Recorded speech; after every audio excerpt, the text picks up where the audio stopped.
सबने अकेला छोड़ दिया, मैं भी देश का हिस्सा हूं। सबने अकेला छोड़ दिया, मैं भी देश का हिस्सा हूं। भटक रहा हूं तन्हाई में, नहीं भूला कोई किस्सा हूं। छीनी विरासत मुझे दिलाओ, मैं धोखे से अचंभित हूं। छीनी विरासत मुझे दिलाओ, मैं धोखे से अचंभित हूं। मुझसे मेरा दर्द ना पूछो, मैं एक कश्मीरी हूं। ये खाली मैं एज ए पंडित नहीं बोल रहा हूं, मैं एज ए कश्मीरी बोल रहा हूं। और कश्मीर में पंडित भी हैं, मुसलमान भी हैं, सिख भी हैं, डोगरा भी हैं, और सब पीड़ा में हैं। आप सोचो 6 साल से उस पूरे एरिया में आइदर गवर्नर्स रूल और प्रेसिडेंट्स रूल। 1990 से 2017 तक के जो मेरे पास आंकड़े हैं, 14,000 सिविलियंस की डेथ हो चुकी है। मैं कश्मीरी पंडितों की संख्या अलग से नहीं बता रहा हूं। 5,000 military army personnel and 22,000 militant, जो MHA के फिगर्स हैं। आप इससे अंदाज लगा सकते हैं कि कश्मीरी और कश्मीरियत की क्या हालत हो गई होगी by this time. I am reminded of a phrase by James Austin during the American Revolution, taxation without representation is a tyranny. Sir, Kashmir is not just about Article 370. Kashmir is much bigger than Article 370. Correct. Jammu and Kashmir and Ladakh हमारे देश के एक अंग हैं। करोड़ों लोग वहां रहते हैं, उनकी कुछ विजन्स हैं, उनके कुछ एस्पिरेशंस हैं। अगर हम उन विजन एस्पिरेशन को बिना सुने उनका बजट हम डिसाइड करेंगे, इससे आपको समझ आएगा कि वहां के लोगों के ऊपर क्या पीड़ा इस वक्त होगी। Budget allocation for higher education has declined by 30%. Budget for cultural head has declined. Power development has declined. Public health engineering has declined.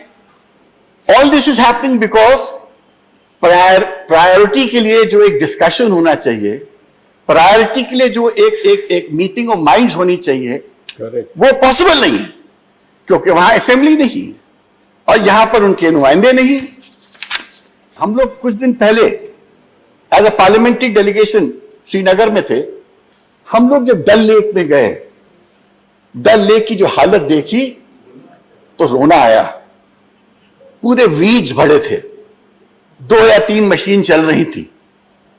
अगर कश्मीर की सुंदरता डल लेक से नापी जाती थी तो where is that Dal lake, where is that Nagin? और आज 5-7 साल हो गए हैं, आपने 2 मशीन लगा दी और आप बहुत खुश हो कि बहुत काम हो रहा है वहां पर। फॉरेन निवेश क्या हो रहा है? कौन फॉरेनर आएगा जब कश्मीरी पंडितों को ही सिक्योरिटी नहीं है वापस जाने की? आप बता दीजिए। मैंने उस दिन भी बोला था, जिस दिन आज से 2 साल पहले जब वो रीऑर्गेनाइजेशन एक्ट पास हुआ था और कॉन्स्टिट्यूशनल अमेंडमेंट आया था, कि क्या इससे कश्मीरी पंडित वापस चले जाएंगे? और मैंने तो होम मिनिस्टर साहब को उस दिन यह भी बोला था, अगर कश्मीरी पंडित वापस चले जाएंगे तो मैं आपको सेंट्रल हॉल में चाय पिलाऊंगा। वो भी मौका मुझे आज तक नहीं मिला, क्योंकि कौन जाएगा? अब मैं आपको बता सकता हूं, फॉरेन डायरेक्ट इन्वेस्टमेंट अगर कभी होगा तो सबसे पहले एक्सपैट्रिएट कश्मीरीज करेंगे। आप कश्मीरी पंडितों से बात करिए, आपको समझ आएगा how much they want to invest in Kashmir. But to invest in Kashmir you first have to create a climate for them. If there is no climate for them, who is going to invest? आप वहां शिकारे वालों से पूछिए उनकी हालत क्या है। आप वहां के बोटमैन से पूछिए उनकी हालत क्या है। आप वहां जो वहां पर जो घोड़े वाले हैं, पोनी वाले हैं, जो ढोते हैं सामान, उनसे पूछिए उनकी हालत क्या है। Does this budget reflect this pain and agony? उनके लिए क्या हेड्स हैं, कैसे चेंजेस आएंगे वहां पर। मुझे तो यह भी आश्चर्य है कि आप बैंडविड्थ है, जैसे अब आप इंटरनेट बैंडविड्थ वहां इंक्रीज जब करेंगे तभी तो वहां का यूथ, वहां की विमेन, वहां का जो बिजनेसमैन है, कमाई का कुछ इकोनॉमिक एक्टिविटी भी अच्छी होगी। आपने बड़ी मुश्किल से तो 2G से 4G किया और 4G भी लिमिटेड एरियाज में किया। तो at the end of the day, I mean, you see the suffering of the people there. And is this what I am trying to say is, placing a governor as a chief executive under a presidential rule is a political answer. What you need is an economic answer. जब तक वहां की economy revive नहीं होगी, आप वहां कर क्या सकते हैं? वहां का एप्पल ट्रेड नीचे आ गया है। वहां का एप्पल ट्रेड क्यों नीचे आ गया है? क्योंकि नेबरिंग कंट्रीज का एप्पल इंडिया में फ्लड हो चुका है। जो 1500 रुपए रेट था वो 700 पे आ गया है। जो चाइना से एप्पल और आसपास से जो एप्पल आता था, इंडिया में फ्लड हो चुका है। और कश्मीर का एप्पल के रेट्स गिर चुके हैं। वहां की सैफरॉन इंडस्ट्री का क्या हुआ? आप देख लीजिए, प्रोडक्शन के बेबस सब फिगर्स हैं। वहां की जो आर्टिजन्स हैं, कश्मीर है द बेस्ट आर्टिजन्स। जो कश्मीर कारपेट्स, पश्मीना शॉल्स, आप लेडीज से पूछे कश्मीर इन चीजों के बारे में, पूरे इंडिया में इतने पॉपुलर थे। ग्रेजुअली वो that is a dying art, dying skill. आज उन आर्टिजन्स के बच्चे do not want to do what the fathers were doing because there is no incentive and there is no market. और जो हालत है कश्मीर की, उससे इतना डिस्पोंडेंसी है, इतना डिस्पेयर है कि it's like a dying world. आप माउंटेनियरिंग के लिए सोच सकते थे। I don't think there is any head for mountaineering. मगर sports, football is something which Kashmiris are passionate about. तो I can keep on adding. What I am trying to say is, अपार संभावनाएं हैं, मगर हम उन संभावना को तभी तो टैप कर पाएंगे जब एक लेजिस्लेटिव असेंबली में उसका डिबेट होता, जब ये सब बातें वहां के लोग अपने गवर्नमेंट के सामने रखते। प्रॉब्लम इज नॉट, देखिए लाइफ में एक सरकार में दो चीजें होती हैं। You can have a government, you can have a sarkar and you can have a शासन।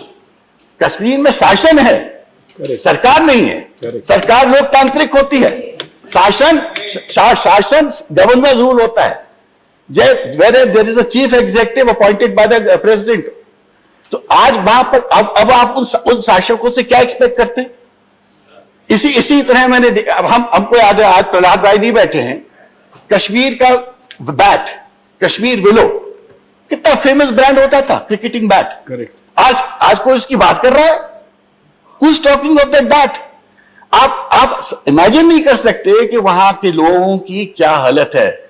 इकोनॉमिक एक्टिविटी खत्म हो चुकी है, it is paralyse. Budget is just some figures that have been given कि हमने इस हेड पे इतना दे दिया, इस हेड पे इतना दे दिया, बट उस हेड पे देने के बाद होने क्या वाला है? I will give you some more example. Covid आया, हजारों कश्मीरी स्टूडेंट्स पूरे इंडिया में फंसे थे। कोई पूछने वाला नहीं था कि वो वापस कैसे जाएंगे। हम लोग ने चिनार फाउंडेशन सेटअप की, उसमें जस्टिस काटजू और हम लोग जैसे 25-50 लोग थे, और हम लोग ने कम से कम 50-60 हजार कश्मीरियों की व्यवस्थाएं वापस जाने की जनतंत्र। देखिए, मान के चलिए राष्ट्रवाद बहुत अच्छी बात है, बट राष्ट्रवाद मानवता के बिना इज नो राष्ट्रवाद। नहीं तो वो राष्ट्रवाद है नाजी का, वो राष्ट्रवाद है जापान का। हमको राष्ट्रवाद चाहिए बट मानवता के साथ चाहिए। हमको वो राष्ट्रवाद चाहिए जिसमें हम सबके उत्थान के लिए काम कर सके। मुझे तो अफसोस है कि इतना सब करने के बाद भी, इतना सब बोलने के बाद भी, जब सेकंड फेज आया तो मैंने खुद चीफ सेक्रेटरी से बात की। मैंने उन लोगों को बोला कि भाई, हम रोटरी इंटरनेशनल के माध्यम से आपको कॉन्सेंट्रेटर्स देना चाहते हैं जिससे किसी की डेथ ना हो। तो पहला जवाब ये आया, आपको देने की जरूरत नहीं, हमारे पास बहुत कॉन्सेंट्रेटर्स हैं। हम पार्लियामेंट्री डेलीगेशन गया, हमारे साथ वंदना जी भी थी। हम लोग ने 100 कॉन्सेंट्रेटर, 150 कॉन्सेंट्रेटर कश्मीर में दिए, जम्मू में दिए, लद्दाख में दिए, रोटरी के माध्यम से। और उसके बाद हमको वो बाद में बोलते हैं तनखा साहब और भिजवा दीजिए, अभी ये बहुत कम पड़ रहा है। मतलब वहां कोई ये भी नहीं सुनने वाला था, देखने वाला था कि ऑक्सीजन कॉन्सेंट्रेटर हर ब्लॉक में पहुंचे हैं कि नहीं पहुंचे। तो what I am trying to say, there is a complete administrative paralysis. I am a Kashmiri Pandit, there is a huge issue of Kashmiri Pandits. मैं एक बिल ला रहा हूं, private members bill, which is notified for 1st of April, which I am calling Kashmiri Pandit Rescue, Restitution, Resettlement, Rehabilitation Bill 2022. मैं तो folded hand से, I will appeal to the entire house. Yes. Please support that bill that day. Yes. अगर 32 years में, even 32 years में, if we can do justice to a community which otherwise is an educated community, which otherwise has never demanded. हमने झगड़ा नहीं किया streets में, हमने पत्थर नहीं फेंके, हमने ट्रेन नहीं रोकी, हमने बिल्डिंग नहीं जलाई, बिकॉज हम लोग पढ़े लिखे थे, हम लोग सभ्य थे और हमारी संख्या कम थी। हम अपना काम में लग गए, मगर दिल में तो तमन्ना है कि once we should go back to Kashmir. Yes. सबके दिल में तमन्ना है। Yes. तो let us this is one time when we should all join hands to ensure that justice is done to Kashmiri Pandit. Thank you. Jai Hind.